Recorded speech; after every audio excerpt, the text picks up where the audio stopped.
Hello बच्चों, मैं ज्योति आपकी हिंदी वाली मैम आज फिर आपके सामने आई हूँ एक नई क्लास एक नए चैप्टर के साथ। तो आज जो हम क्लास देखेंगे क्लास 11th के काव्य खंड का ये चैप्टर है। चैप्टर नेम भी 11 ही है। चैप्टर नेम क्या है? खेलन में को काको गुस्सैया, अर्थात खेलने में भी किस प्रकार की नाराजगी। खेल है ना, खेल में किस प्रकार की नाराजगी।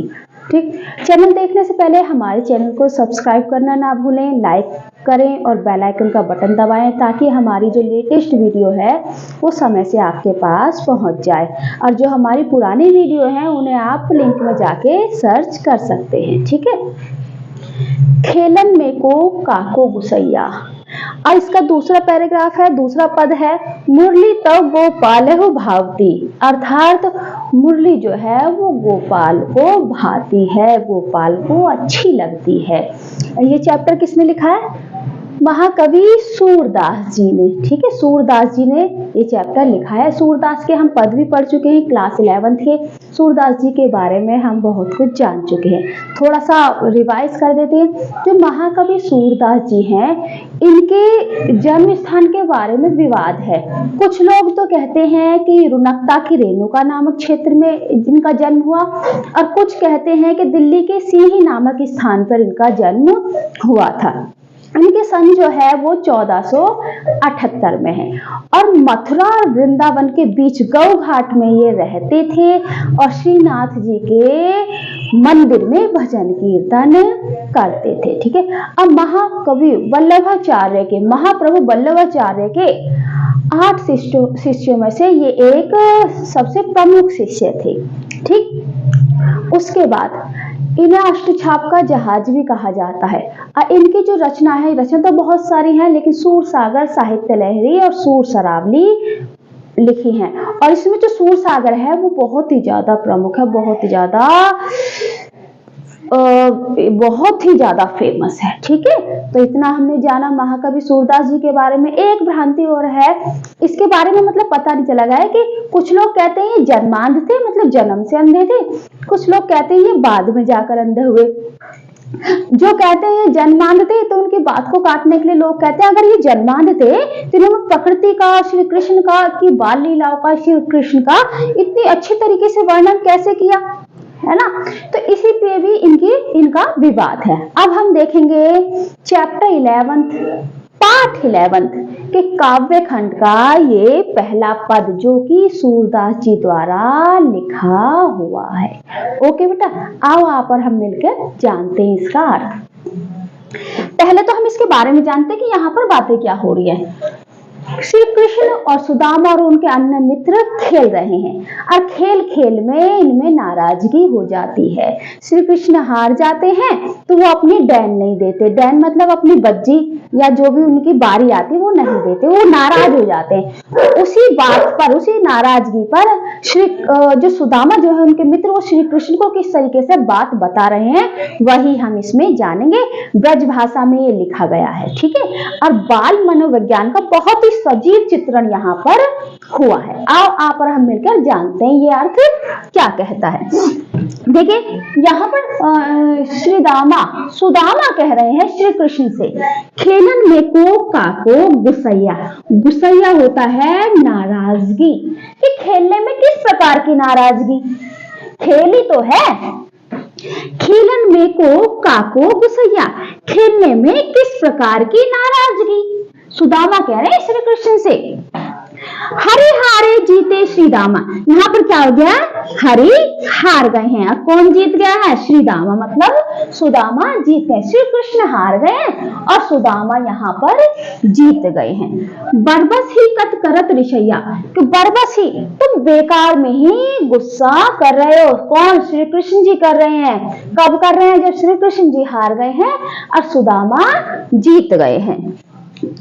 अब देखिए सुदामा जी क्या कह रहे, जाति पाति हम ते बड़ नहीं, कि तुम्हारी जाति बातें हमसे बड़ी नहीं है, जैसे हम हैं ऐसे ही तुम हो। ना ही बसत तुम्हारी छैया, और ना ही हम तुम्हारी छाया में रहते हैं, तुम्हारे उपकार में रहते हैं। सुदामा कह रहे हैं कि तुम बेकार में ही गुस्सा कर रहे हो, बेकार में नाराजगी कर रहे हो, हैं तुम्हारी जाति पाति हमारी से बड़ी नहीं है, हम और आप एक जैसे हैं, और ना ही हम तुम्हारी छैया में बसते हैं जो हम तुम्हारी नाराजगी सहें। अति अधिक जनावत याते, जाति अधिक तुम्हारी गैया, गैया मतलब गाय, कि तुम हम पे इतना अधिकार इसलिए जमा रहे हो कि तुम्हारी बहुत सारी गाय हैं और हमारी कम गाय हैं। ठीक है, ये बात सही नहीं है। कौन कह रहा है? सुदामा जी कह रहे हैं। किससे कह रहे हैं? कृष्ण जी से कह रहे हैं। रूठे करी तासों को खेलो, रहे बैठे जह तह गवैया, कि तुम्हें रूठना ही था तो तुम क्यों खेल लेते? रूठने का यहाँ पर कोई काम नहीं है, हैं?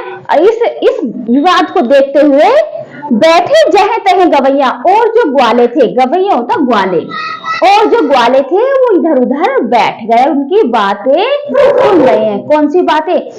श्री कृष्ण हार गए हैं, सुदामा जीत गए हैं, तो इसलिए श्री कृष्ण नाराजगी दिखाते हैं। तो इस नाराजगी पर सुदामा कहते हैं कि तुम हम पे इतना अधिकार क्यों जमा रहे हो, हम तुम्हारी छाया में नहीं रहते, तुम पे बहुत सारी गाय हैं इसलिए तुम इतना बन के दिखा रहे हो, तुम्हारी जाति पाति हमसे बड़े नहीं है। और खेलने में किस प्रकार का गुस्सा, फिर खेल ही क्यों रहे थे आप?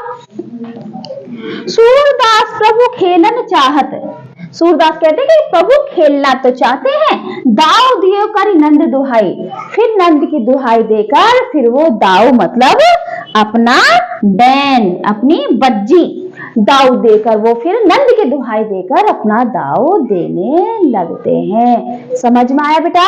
एक बार फिर बता देती हूँ, यहाँ पर श्री कृष्ण और सुदामा के मध्य जो बातें हो रही हैं उस बातों का वर्णन है। श्री कृष्ण हार गए हैं, सुदामा जीत गए हैं। तो जब श्री कृष्ण हारने पर नाराज हो गए हैं तो सुदामा और जीत गए हैं, तो सुदामा श्री कृष्ण जी को कह रहे हैं, खेलन में को काकू गुस्सैया, खेलने में किस प्रकार की नाराजगी, हरि हारे जीते श्री रामा। यहाँ पर क्या है? हरि हार गए, हरि मतलब श्री कृष्ण, हरि कौन है? श्री कृष्ण। हरि हार गए हैं, जीते श्री रामा मतलब सुदामा। बरबस ही कत करत ऋषिया, का बेकार में ही तुम नाराज हो रहे हो, ऋषिया मतलब नाराजगी।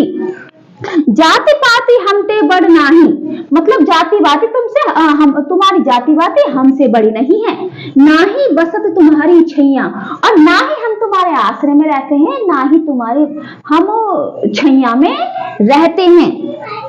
अति अधिकार जनावत याते, तुम इसलिए इतना अधिकार जमा रहे हो, जाति अधिक तुम्हारी गैया, क्योंकि तुम्हारे पास बहुत सारी गाय हैं हमसे। रूठे करे ताशों को खेलो, तो अगर तुम्हें रूठना ही था तो तुम क्यों खेल रहे थे?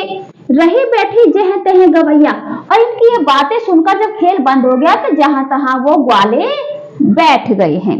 सूरदास प्रभु खेले ही चाहित, कि सूरदास कहते कि वो खेलना तो चाहते थे प्रभु लेकिन हार गए, फिर क्या है? दाव दियो कर नंद दुहाई, तो नंद की दुहाई देकर कि मैं नंद के पुत्र हूं, इसलिए फिर वो अपनी दुहाई मतलब अपनी दाव देने लगे, अपनी बज्जी देने लगे। देखिए यहाँ का काव्य सौंदर्य क्या है, यहाँ पर काव्य तो लिखना हम भूल गए, कोई बात नहीं, हम अब लिख देते हैं, ये लिख दिया हमने। काव्य सौंदर्य, खेल खेल में समानता का अधिकार है। इसमें सूरदास जी क्या कह रहे हैं कि खेल खेल में कोई छोटा बड़ा नहीं होता, खेल में सब बराबर होते हैं। ठीक है। दूसरा क्या है? बाल मनोविज्ञान का सशक्त चित्रण है। बाल मनोविज्ञान का यहाँ पर सशक्त चित्रण है। आपस में बात विवाद, आपस में द्वंद्व बातें कर रहे हैं ना, वो अपने दिमाग से, अपने मनोविज्ञान से। ब्रज भाषा का मधुर माधुर्य गेयता, अब ब्रज भाषा में बहुत ही अच्छी तरीके से ये गेयता के पद ये लिखे गए हैं। ठीक है बेटा, अब हम देखते हैं हमारा, ये समझ में आ गया। अब हम देखते हैं हमारा दूसरा वाला, कौन सा वाला? मुरली तो गोपाल हो भावती। ठीक है बच्चों, पहले वाला हमने जान लिया। पहले वाला कौन सा था? हिरन में को काकू गुस्सैया। अब हम देखते हैं अपना दूसरा वाला। दूसरा वाला कौन सा है? मुरली तो गोपाल ही भावती। ठीक है, ये मात्रा है पे है बेटा, कभी आप कंफ्यूजन करेंगे। ठीक, मुरली तो गोपाल हु भावती। अब इस वाले पद में क्या कह रही है? इसमें गोपियां कह रही है आपस में बातें कर रही हैं गोपियां, ठीक है। क्या बातें कर रही हैं कि श्री कृष्ण को हर वक्त मुरली ही भाती रहती है। इस मुरली के चक्कर में श्री कृष्ण हमको भी भूल गए हैं और हमारे ऊपर क्रोध करते रहते हैं। मुरली जो है, इस मुरली ने श्री कृष्ण को अपने वश में कर लिया है। और गोपियां क्या कर रही है, मुरली को अपनी सौतन बताती हैं कि हे सखी, इस मुरली ने हमसे हमारा श्री कृष्ण छीन लिया है, ठीक है। आइए देखते हैं, अब पढ़ते हैं। सूरदास जी ने बड़े अच्छे शब्दों का प्रयोग करा है यहाँ पर, ठीक है। देखते हैं क्या। मुरली तौ गोपाल ही भावती, भावती मतलब पसंद आती है, ठीक है, भाती है, ठीक है। मुरली तौ गोपाल ही भावती, गोपाल है हमारे यहाँ पर कृष्ण जी, ठीक है, श्री कृष्ण जी। आपस में सखी बात कर रही हैं जो गोपियां जो है कि हे सखी, मुरली तो गोपाल को ही भाती है। सुन रही सखी जदपि नंद लाला, नाना भांति नचावती। सुन रही सखी कि हे सुन सखी, जदपि नंद लाला ही, कि नंद लाला ही को, श्री कृष्ण को, नंद के लाला को, नंद उनके पिता थे ना, नंदराम, तो नंदराम के पुत्र को नंद लाला ही, नंद के लाला को नाना भांति नचावती, कि अनेक प्रकार से नचाती है। कि सुन रही सखी, मुरली जो है श्री कृष्ण को ही भाती है और वो हर एक प्रकार से श्री कृष्ण को नाना प्रकार से, मतलब बहुत प्रकार से नाच नचवाती है। राखती एक पाई ठाड़ो करी, अति अधिकार जनावती। राखती एक पाई के, एक पैर पर ठाड़ो करी, एक पैर पर खड़े रखती है। श्री कृष्ण को मुरली हमेशा एक पैर पर खड़े रखती है। वो इस तरीके से बजाते थे ना, एक पैर थोड़ा टेढ़ा करके, एक सीधा करके वो मुरली बजाती थी। तो उसी रूप को देखकर गोपियां कह रही कि सुन रही सखी, ये जो मुरली जो है श्री कृष्ण पे अपना बहुत अधिकार जमाती है और उन्हें हमेशा ही एक पैर पर खड़ा कर रखती है। कोमल तन आज्ञा करवाती, कि उनके कोमल शरीर को, श्री कृष्ण के कोमल शरीर से ये जो मुरली है ये आज्ञा करवाती है। क्या आज्ञा करवाती है? एक पैर पर खड़े रखती है, अनेक प्रकार से नाच नचवाती है, ठीक है। तो कोमल शरीर पे, उनके जो कोमल शरीर है, मखमल सा शरीर है, उसको आज्ञा करवाती रहती है। अति अधिकार जनावती, और अपना बहुत ही ज्यादा अधिकार जमाती है। कौन? मुरली। किस पर? श्री कृष्ण पर। कौन कर रहा है ये बातें? गोपियां कर रही हैं आपस में। अति अधीन सुजान कनोड़े, गिरधर नार नवावती, के अति अधीन सुजान कनोड़े, के कनोड़े मतलब होता है दास, ठीक है, कि जो श्री कृष्ण उनके बहुत ही ज्यादा दास हो गए, बहुत ही ज्यादा अधीन हो गए हैं, ठीक है, बहुत ही ज्यादा उनकी आज्ञा करते हैं। कटिन टेढ़ो वह आवती, कि इनकी इतनी आज्ञा मानकर, श्री कृष्ण इतनी आज्ञा मानकर उनकी जो कटी जो है, जो कमर जो है, वो भी टेढ़ी हो गई है। बजाते थे एक पैर में थोड़े से टेढ़े हो गए। तो क्या कह रही है सखी? अति अधीन सुजान करोड़े, कि जो अति अधीन, जो हमारे श्री कृष्ण के हैं, उनके बहुत ही ज्यादा दास हो गए हैं। किसके? मुरली के। गिरधर नार नवावती, और जो गिरधर जो है श्री कृष्ण जो है अपने नार को, अपनी गर्दन को नवावती मतलब झुकाते हैं। किसके आगे? मुरली के आगे। अति अधीन सुजान करोड़े, गिरधर नार नवावती, कि जो बहुत श्री कृष्ण जो है उसके बहुत ही ज्यादा अधीन हो गए हैं, बहुत ही ज्यादा उनका अधिकार मान रहे हैं, आज्ञा मान रहे हैं, उनके आगे अपना नार मतलब शीश, नवावती मतलब झुकाना, शीश झुकाते हैं। आपन पोड़ी अधर सज्जा पर, आपन मतलब आप तो, कौन? मुरली। पोड़ी अधर सज्जा पर, पोड़ी मतलब पड़ी रहती है, आप तो पड़ी रहती है। कहाँ? अधर। अधर क्या होता है? हमारे लिप, सज्जा, लिप के सेज पर, के अपने आप तो हमेशा श्री कृष्ण के अधर मतलब कोमल होठों के सेज पर पड़ी रहती है। कर पल्लव पलटावती, और अपने पैरों को दबाती रहती है। पलटावती मतलब दबाना, ठीक है। श्री कृष्ण जी बांसुरी को इस तरीके से दबाते रहते हैं ना, उनके जो छिद्र रहते हैं, तो उसी को कहा है कि आप कोड़ी अधर सज्जा पर, कि अपने आप तो उनके सज्जा पर उनके होठों पर, उनके कोमल होठों पर पड़ी रहती है और अपने पैर दबाती रहती है। भुगटी कुटिल नैन नासापुट। भुगटी कुटिल, भुगटी होती है हमारी ये भौं, ठीक है। भुगटी कुटिल, कुटिल मतलब टेढ़ी।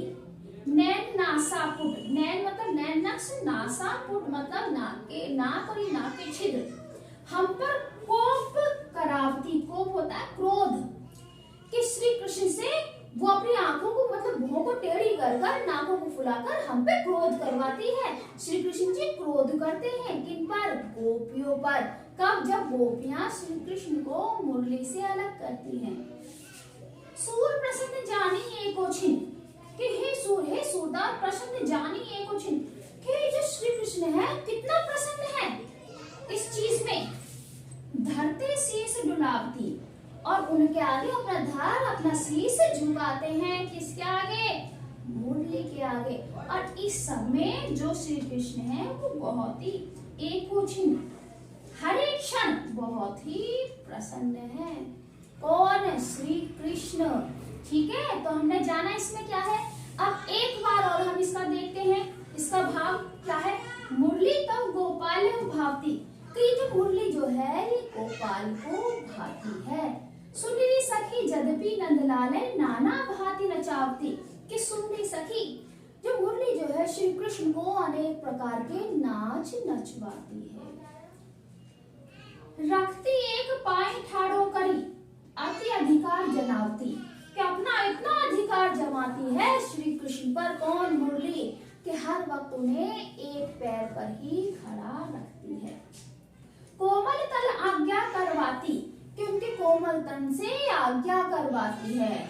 कटी टेढ़ो हुए आवती, कटी मतलब कमर, और इसी कारण जो उनकी कमर जो है वो टेढ़ी भी हो गई है।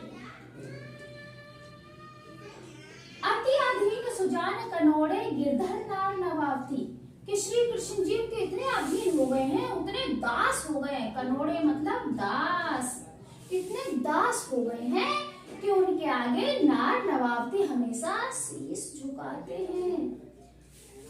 आपन पोड़ी अधर सज्जा पर, आप तो उनके अधर मतलब होठों की सेज पर पड़ी रहती है। कर पल्लव पलटावती है, और अपने पैर दबाती रहती है। किससे? श्री कृष्ण से। भुगटी कुटिल नैन नासापुट, और हम पे क्रोध करवाती है। कैसे करवाती है? हम पर कोप करावती, हम पर क्रोध करवाती है। कैसे करवाती है? भुगटी कुटिल, भौं को टेढ़ा करके, नासा पुट, और अपने पुट को, अपने नथनों को फुलाकर हम पे क्रोध करवाती है। सूर प्रसन्न जानी एको छिन, कि सूर श्री कृष्ण इतने प्रसन्न हैं कि हर एक छिन मतलब हर एक क्षण, हर एक पल धरते शीश डुलावती, उनके आगे शीश झुकाते रहते हैं। ठीक है, ये तो यहाँ से भी हो गया, कोई बात नहीं।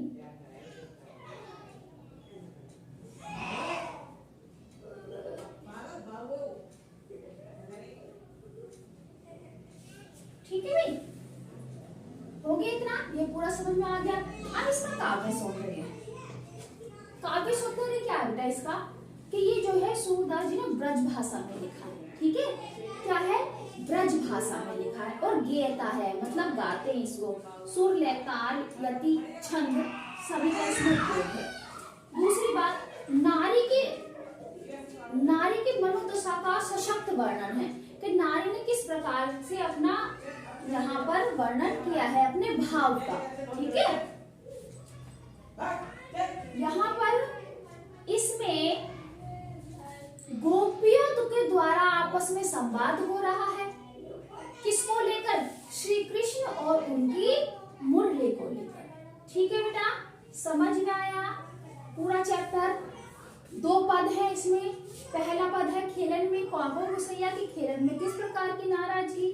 दूसरा है जो मैं इससे पहले करा चुकी हूँ, दूसरा है मुरली तो गोपाल ही भावती, ये वाला ये है। ठीक है, इसमें सुदामा श्री कृष्ण के मध्य संवाद है खेलने को लेकर। इसमें गोपियों के बीच संवाद है, एक दूसरे सखी के लिए संवाद है, किसके लेकर? श्री कृष्ण और उनकी बांसुरी को लेकर के किस प्रकार श्री कृष्ण अपनी बांसुरी में इतने मग्न हैं, इतने खुश हैं, इतनी आज्ञा कर रहे हैं कि मुरली के आगे अपना शीश झुकाते रहते हैं और हम पर भुकुटी नासापुट, ठीक है, नैन के द्वारा हम पर गुस्सा करते हैं। ठीक है, और मुरली ने श्री कृष्ण को ऐसा कर दिया है कि उसकी आज्ञा में श्री कृष्ण की कमर भी टेढ़ी हो गई है, गर्दन भी झूल रही है और हमेशा एक पैर पर खड़े रहते हैं।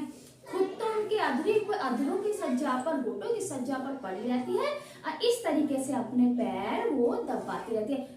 मुरली ऐसे करके उसके जो छिद्र होते हैं उनको इस तरीके से दबाते हैं कि इस तरीके से वो अपने पैर दबाती ही रहती है। तो यहाँ पर हमारा क्लास 11th बुक अंतरा भाग 1 पाठ भी 11th है। ये खेलन में को काको गुसैया और मुरली तब गोपाल ही भागती, सूरदास द्वारा लिखित ये चैप्टर यहाँ पर फिनिश होता है। नेक्स्ट टाइम हम फिर आपके साथ आएंगे एक नई क्लास, एक नई चैप्टर के साथ। टेक केयर बच्चों।